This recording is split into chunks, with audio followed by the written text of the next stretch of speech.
Isa sa kanila nalapdusan ng balat nang masabuyan siya ng mainit na kape. Si James Velasquez, naka-alerto 24. Nagtamo ng first-degree burns ang EB babe na si May de la Serna matapos masabuyan ng mainit na kape sa isang coffee shop sa Green Hills pasado alas 8 ng gabi. Ayon sa inisyal na investigasyon, nagkaroon ng kaguluhan sa pagitan ng grupo ni de la Serna, Saida Diola at Ann Boleghe ng EB Babes at ang De La Paz family matapos magkasagutan sa loob ng isang donut shop. Base sa sabi nung isang kasama niyan, Saida, na tinapunan daw siya ng tubig na mainit, yung kape. Yun. Pero base naman sabi nitong sumisingit kasi sila sa pila. Ngayon sinasaway nung babae, nung asawa. Pumila ka ng maayos.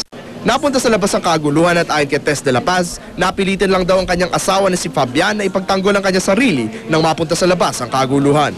Accident yung pagkagano ng kasi he has to defend himself. Tatlo yun na babae. Mabuti nga lumabas itong isang anak namin para tumigil, para magpatigil. Otherwise, the three of them will be ganging on my husband. Mariin naman itong itinanggi ng EB Babes. Pinanindigan nila na hindi sila ang nagsimula ng gulo. Wala na po sila sa gusto nila. Basta po, hindi po kami sumingit sa line. Nanghingi pa nga po ako ng pasensya. Patuloy pa rin iniimbestigahan ng pulisya ang kaguluhan at umaasa silang makakuha ng mga saksi sa pangyayari. James Velasquez, nakatutok, 24 Oras.